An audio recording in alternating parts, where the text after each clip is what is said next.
Thank you very much, and don't forget, this video was made possible by my patrons on Patreon. Want to support me? The link is on the screen. Sincerely yours, VisualPony, and enjoy this audiobook. The Lunar Cypher, Chapter 8, Sustenance. One of the great things about armor is that it feels wonderful when you take it off. I carefully wiped each piece as I removed it and nested them all properly together, even though I didn't have the chests they belonged in. It was good for me to practice stowing them completely, even though I had more than enough room in the palace guest suit that I had been given for the night. I double-checked my to-do list for the next morning and then floated over to the bed. Well, that's what it felt like without pounds and pounds of enchanted steel encasing me anyway. I could feel where the armor's straps had been cinched down tightly, and I was completely tired and wrung out, even though it was still early in the evening. I suppose the emotional upset of the day had something to do with it. I had gone through the afternoon mostly on automatic, working through items on my to-do list and trying not to think much about anything else.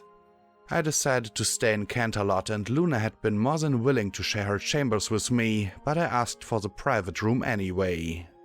I needed some time alone.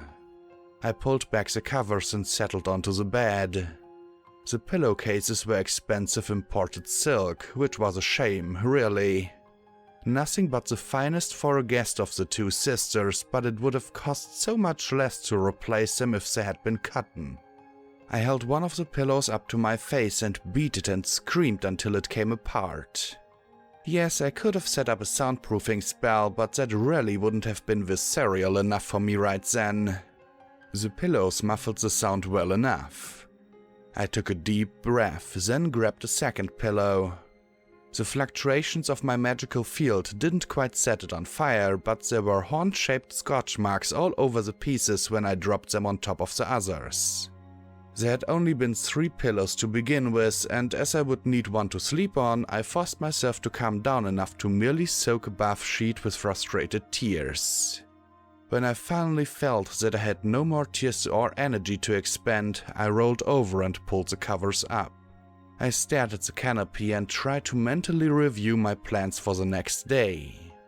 I tried several mental focusing tricks, but I just couldn't manage it. What I did was go over the scene in the throne room again and again, thinking of what had been said, what I should have said, and how I was sure I had disappointed Celestia in a critical, fundamental way. Isn't love grand? Yes, love. Because the fact that I was still deeply, undeniably in love with Luna might have been the most frustrating part of the whole situation. It made less sense than ever. I had forgiven her for the horrible dream she had given Flash Sentry, even though it had been bullying of the most appalling sort. I'd told her I would forgive her for whatever else she'd done, and I was pretty sure I would. What was it about me being furious that inclined me to forgiveness? I suppose Discord's betrayal had been much worse, and I'd managed to forgive him. I made a mental note to review some books on abnormal psychology when I got the time. It was only when I tried to count the little roses on the tapestry bed canopies that my exhaustion managed to overtake me. Pinkie Pie was trying to get me to eat a big plate of fresh blueberry muffins. They were piled so high I couldn't see over them. "They're bad for me, Pinkie," I explained. "If I gain too much weight, I won't be able to fit into my armor. Then who's going to fight the monsters?" "Well, we could always just agree not to fight," the nightmare said, reasonably enough. "Then you can have some muffins." She slowly took a big bite out of the one she was holding in her hoof. So rich and sweet. "You stay out of this and stop eating my muffins." "If you're not going to eat them, how are they your muffins?" she asked and bent over for another bite. She paused and inhaled the steam rising from the muffin in her hoof. Such a wonderful scent. So soft and moist. She touched the muffin with her mouth and her jaw worked, but she didn't pull back right away. She made a satisfied humming sound and pressed her muzzle against the pastry, twisting her head slightly.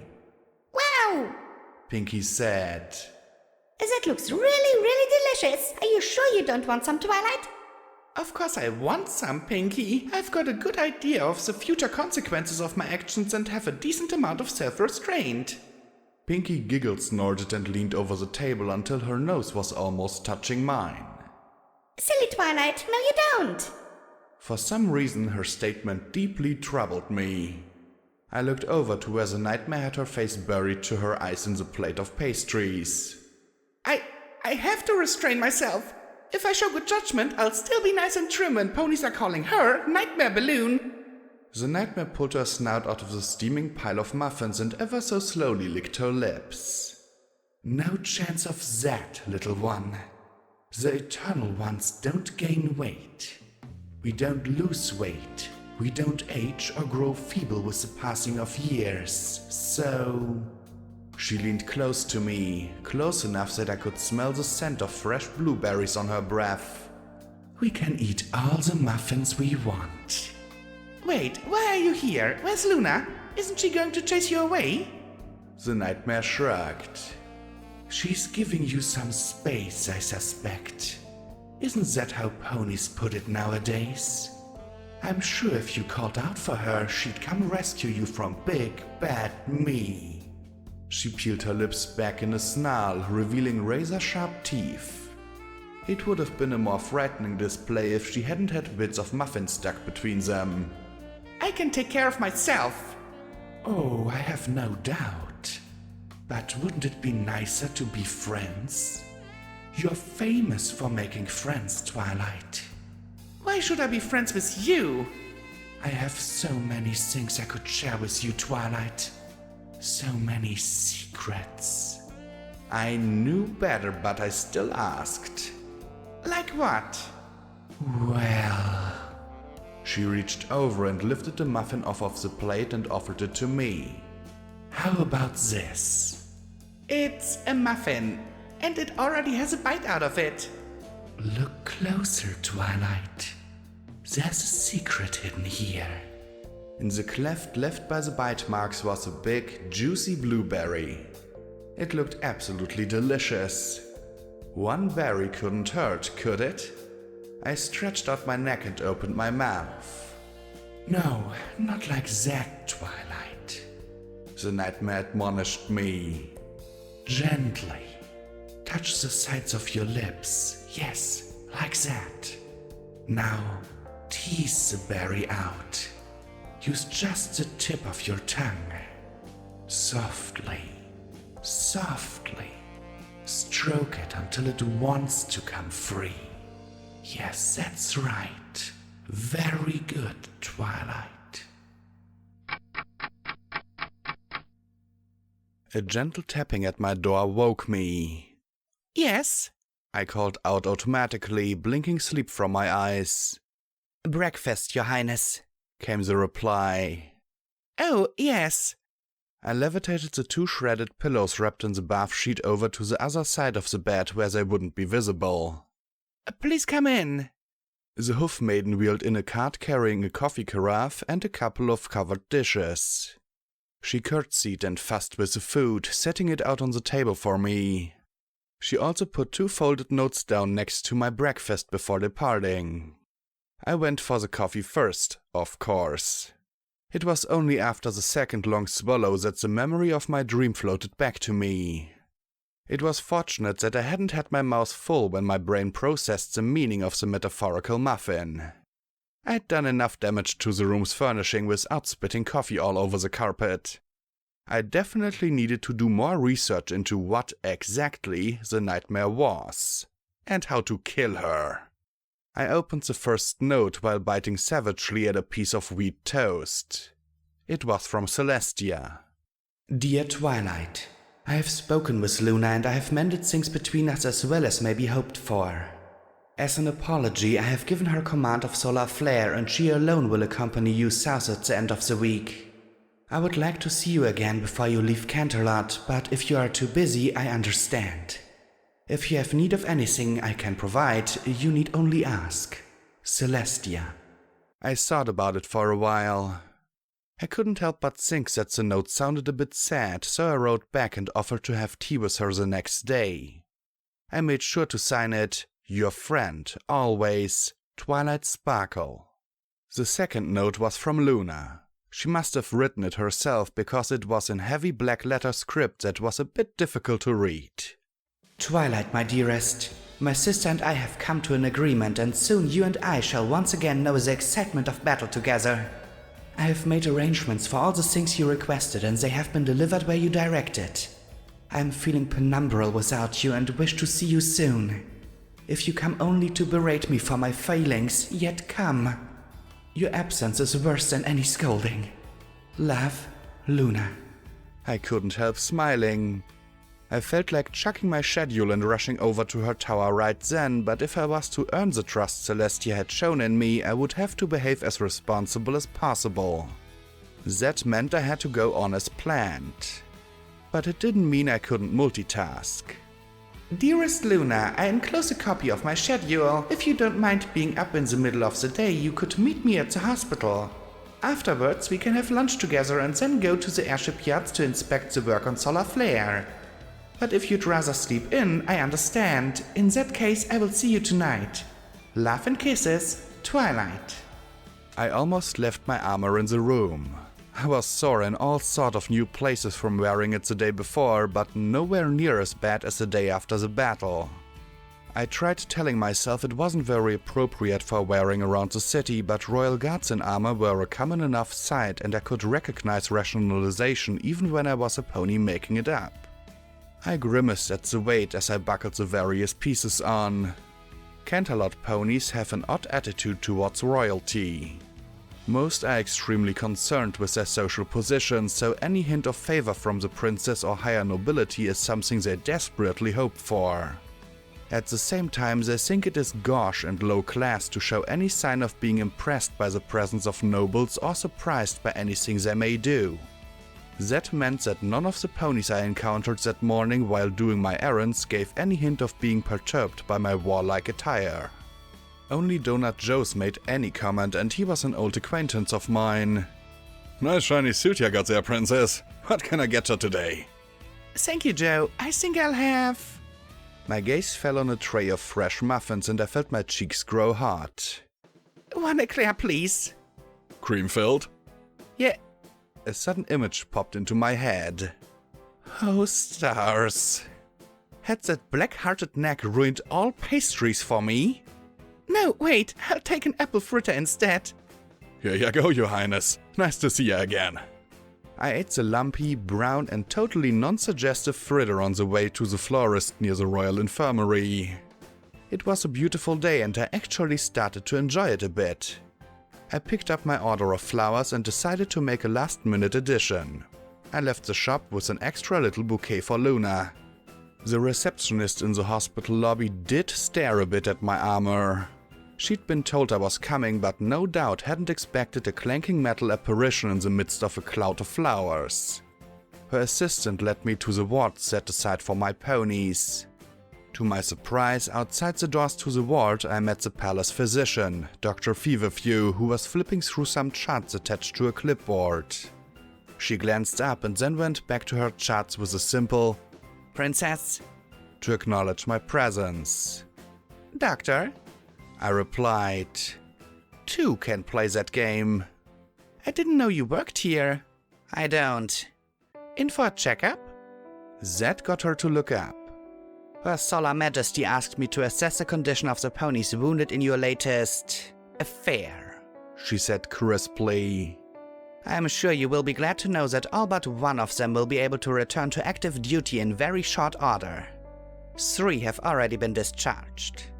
The one, unfit for duty, never will be. Should be dismissed from service with a pension, in my opinion." "Give me the details," I said as my stomach started to knot up. Dr. Feverfew flipped to a chart and held it out to me. Name Flicker. Patient number M546. Rank Private. DOB 2-7-985. Gender Male. Mane Yellow. Coat Sea Green. Eyes Dark Blue. Type Pegasus. Cutie mark Orange folding fan. Evaluation A. Right alemahurus shattered by impact. B. Right alaignoid fossa crushed by impact. C. Alal arteries lacerated by bone fragments. D. Right ventral alal nerve completely severed by bone fragments. 2. Treatment A. Humerus magical reformed and stabilized. B. Glenoid fossa replaced with prosthetic. C. Artery magically sealed in the field, sutured in hospital. Transfusion for blood loss. D. No treatment for nerve damage possible. 3. Prognosis. Humerus will be functional but with reduced load-bearing strength. B. Glenoid fossa prosthetic will allow near normal range of motion. C. Artery should heal well. D. Though patient may regain some slight use of right wing, flight will not be possible. 4. Recommendations. A. Bed rest for 3 weeks. B. Physical therapy following release. C. Adaptation therapy following release. D. Medical discharge from service. I let the charts flop back onto the clipboard and said, Does he know? Yes. Take me to him. Dr. Feverfew cleared her throat. Her Lunar Majesty is in the waiting area. Then that's a perfect place for her to wait, isn't it? I dumped the flowers on a nearby empty gurney. Take me to Private Flicker, please. They all looked up when I entered the ward.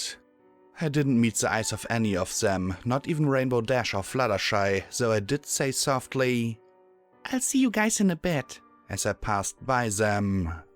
Flicker was in a bed near the end of the room. He watched me walk the entire length of the ward and made a very strong effort to smile. He failed. Thank you, Doctor, I said, not looking away from Flicker. You can go. Your Highness, I think. I looked at her then. She stepped back. After a moment, she bowed and walked away. I didn't feel very proud of myself for bullying a doctor who was only trying to do her job, even if she was really annoying about it. But I didn't think I was going to feel proud of myself for much of anything that day. Thank you for coming, Princess, Flicker said. He had given up the attempt to smile. I've never been very good at small talk.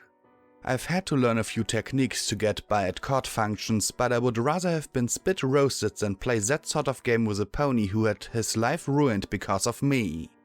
Flicker, there's a chance that something can be done for you. It will mean a very big change in your life, but it will also mean you'll be able to fly again. What? You're not... Is that really true? I wasn't the least bit embarrassed by his tears. My own cheeks were wet. Yes, it's true. Let me explain. I laid it out for him in the most direct manner I could. With Luna's consent, he could become one of her night guard. The transformation to ancestral would renew his body completely, but it was irreversible. He would be physically bound to Luna, his oath of servitude literally embodied in his physical form. He was, understandably, appalled at first. Yes, I said. It isn't a perfect solution. Whichever choice you make, your life is going to be very different from now on, and I'm so sorry for that. You shouldn't make a decision right now. Even if you decide you want this, you'll need time to let your friends and family know about it. And they will need time to adjust. Okay, he said with the stunned expression still fixed on his face. I'll think about it. How soon do I need to let you know? Whenever you're ready. Take as long as you need. Okay. I left him and worked my way back up the room, stopping and talking with each of the ponies until I got to Rainbow Dash's bed. 2 more days until the casts come off, she told me. So I'll be going with you when you go back. The casts may be off by then, but that doesn't mean you'll be fully recovered. Anyway, Celestia is sending such a massive force that... Twilight, with these casts on, I can't stick my hoofs in my ears, so just assume I can't hear you, okay? Rainbow Dash, if you think that... I'm going too. Dash and I both turned to stare at Fluttershy in amazement. Whoa! Dash said. It's going to be a battle, Fluttershy. What are you going to do? You even skip over the violent parts of the Daring Do books when you read to me. Fluttershy crossed her hoofs over her chest. Ponies are going to get hurt and I'm trained in advanced first aid. I know I usually only practice on animals, but the principles are the same. Even if I can't fix what's wrong, sometimes it helps just to have some pony to talk to. Fluttershy, I said. You're very brave for wanting to come, but... She turned and glared at me. Which of the rest of the girls are going to stay home? Exactly. I'm going, Twilight. Adaptation. That was a key. When a battle plan goes wrong, a good leader changes the plan. Alright then, you'll both be on the even star with me. Rainbow Dash, I'm going to put you in command of a 3-pony flight. Fluttershy, when you get back to Ponyville, you'll assist with the fitting out of Even Star's starboard bunk room as a sickbay and be in charge of the ward during the trip. I looked back and forth between them, savoring their wide-eyed surprise. Will that do? Fluttershy nodded slowly. Rainbow Dash squeaked out, Really? Oh, I almost forgot. I teleported the flowers in from outside the ward. Some snacks to brighten up the room.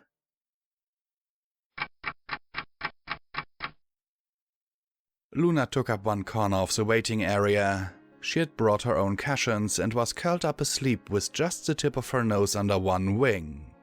How long has she been here? I whispered to Dr. Feverfew. She was here when I arrived this morning. She replied equally softly. I see. Would you mind very much leaving us alone for a minute or two? The doctor was out of the room before I'd finished speaking. I floated over the little bouquet of night-blooming jasmine until it settled right next to Luna's nose. She shifted her head to touch the flowers. So sweet, she murmured. Her eyes slowly opened and she gazed across the room at me. My favorite. My heart banged around in my chest like a panicked bird in a cage. Luna slowly stood, stretching languidly as she stepped off the cushions. I couldn't keep my eyes off of her as her muscles tightened and relaxed in a wave that began at her shoulders and swept down her body in a display of powerful perfection. She carried the bouquet along as she crossed the room, and it half hid her lowered face as she asked me quietly, Are you still angry with me, my love? The surge of emotions that swept through me left me dizzy and on the verge of panting. Really, that isn't hyperbole. I began breathing more quickly and I actually swayed a bit on my hoofs. In that head-on crash between higher brain functions and amorous blood chemistry, it kind of surprised me that I could still remember how to talk. No, not angry. Maybe later. Luna smiled and raised her head, and all of a sudden I was kissing her and using my magic to pull her closer and cursing what remained of my senses for reminding me that a hospital waiting room probably wasn't an appropriate place to go flinging bits and pieces of armor off in a desperate attempt to get as much of my body in contact with Luna's as possible. I broke off, gasping and staring into Luna's very wide eyes. Evidently, I had surprised us both. Lunch! I blurted out. We should go get lunch, somewhere very public. I turned my back on her. I had to turn my back on her, or I'm sure I would have caused a scandal. How about that nice place on Heckmore Street across from the library? They have a balcony. Without waiting for her reply, I trotted out of the room. I didn't dare to look back, but I listened closely for Luna's hoofsteps behind me and sighed with relief when I heard them. Dr. Feverfew watched us go by with a careful neutral expression and a perfunctory bow. Sour old thing. The hayloft on Hackamore was one of those fancy places where you paid for the atmosphere and decor as much as for the food, excellent though it was. The first time I had eaten there was for my 16th birthday with my family, and I always remembered how elegant it had been and how mature I had felt, dining in such a fancy restaurant. I thought it would be the perfect place to take Luna for lunch, but I wanted to make sure. Is it alright with you? Have you been there before? I have not, Luna replied. But I'm sure it will be fine. You arranged the date, Twilight. It is your prerogative to choose a place. Date? I almost panicked. The lunch I had so casually suggested would be our first date. Wasn't a first date supposed to be something extra special? I had gotten so caught up in all the planning for battle and dealing with Celestia's disapproval that I had completely forgotten the most important thing going on in my life. I could have checked out a guide to dating etiquette from the library and read it between the jewelers and the alchemists that morning, but I completely wasted the time. I was a horrible girlfriend. Twilight? Luna asked when I stopped dead in the street and began hyperventilating. Is something the matter? No. I had to be strong for her. No, I just remembered something that I forgot. I'm fine. Everything's fine. Luna looked at me doubtfully, but I resumed walking and breathing normally, and soon we arrived at the restaurant. The maître d' betrayed his utter astonishment at the unheralded arrival of two royal princesses, one in full battle armor, by twitching his impeccably groomed mustache ever so slightly. "How may I serve your highnesses?" he asked as he rose from a graceful bow. Is there a table available on the balcony? The maître d' clicked one highly polished hoof twice against the floor, and a young colt in a server's apron appeared at his side. "Clear the balcony for the princesses," he said to the colt. Oh no, I said quickly. Please don't disturb the customers. We are fine with just a table for two if there's one available. The colt looked to the maître d' for direction. Evidently, his boss far outranked mere royalty. "Table 1. Was all the sleek stallion said, and his minion rushed off to do his bidding. The lunching elite of Canterlot affected not to notice Luna and me, but normal conversations lowered to speculative whispers in our wake. By the time we reached the upper floor, the large table in the central lobe of the scallop-shaped balcony was cleared and set for us. It was obviously the place of honor, affording a clear view up and down the street below. A place to see and to be seen. For my birthday dinner, we had been seated in the rear of the lowest floor with the rest of the riffraff. The maître d' waited until we had seated ourselves on the cushions and then floated over what looked to be 3 volumes of encyclopedia, menus and the wine list. Luna waved them away. I'm sure that whatever the chef recommends will be fine. The maître d' bowed just a little lower than previously. "Very good, your highness." And may I have a small vase for my flowers? "But of course, your highness." I thought it would be best to remove the champ front from my head while eating, so I unbuckled the chin strap and set it to one side. Luna grinned at me and said, with a little gesture asking permission, Your hair is a bit mussed. Oh, Sure. Her magic swept over me and brushed my mane into place with long, cool strokes. I closed my eyes and enjoyed the sensation. There, Luna said, all too soon. Perfect again. There was one last touch of her magic, a gentle caress on my cheeks that made me shiver. A waiter approached with 2 tall and frosty glasses of mint tea and a little crystal vase with some water in it. Luna gave an elegant nod of her head in acknowledgement as he set them down. It is one of the terrible burdens the warrior princess must bear, I'm afraid, she said in a clear voice that, while not all too loud, was certainly pitched to carry to the eager ears of our fellow diners on the balcony. Helmet hair. I couldn't help but chuckle. But that's not a problem for you, is it? I countered. The night sky doesn't get all sweaty and mussed. Luna smiled as she shook the paper from around her jasmine and placed the flowers in the vase. Oh, but I didn't always have such a mane and tail. When I was quite young. I was suddenly aware of how quiet it had gone all around us. The clatter of a dropped fork sounded like a thunderclap. But that is a story I will tell you another time, my love, Luna concluded, the corner of her mouth twitching ever so slightly.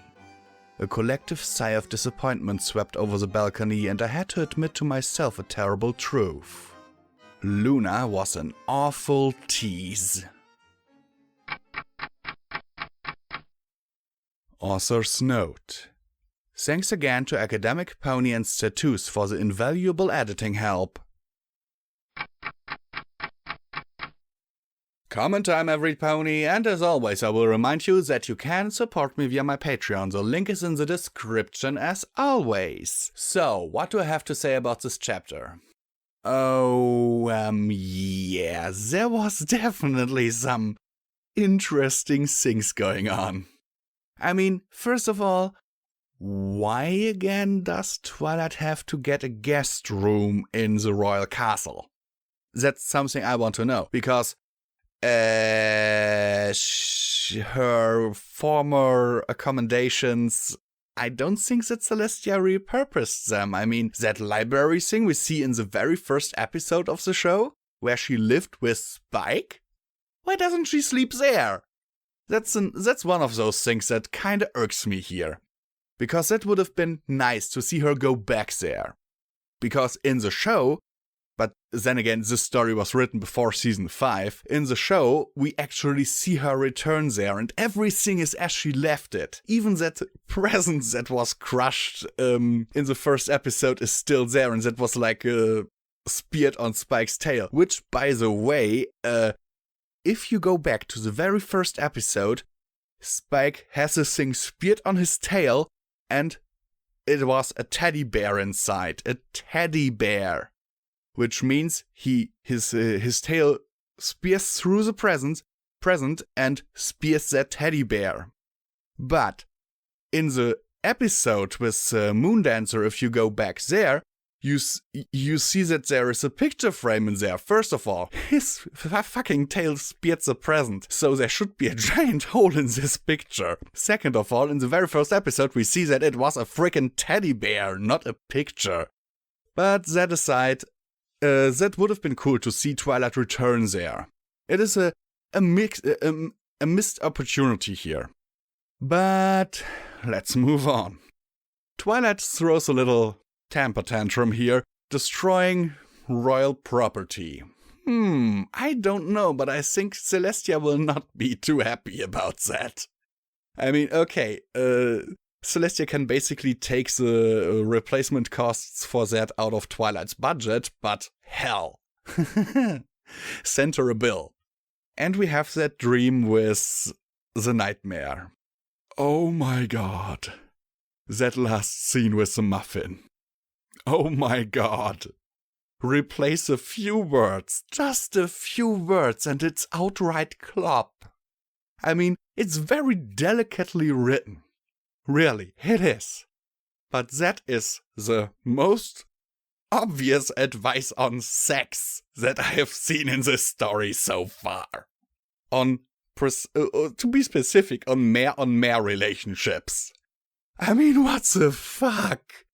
That blueberry definitely represents something else. A part of the female anatomy, I think. Call me dirty-minded, but that's what I think, and I'm sticking to it. Oh my god. No. No. Oh my god. Did I really just say that? Okay. Fuck it. Fuck it. See you next chapter, every pony.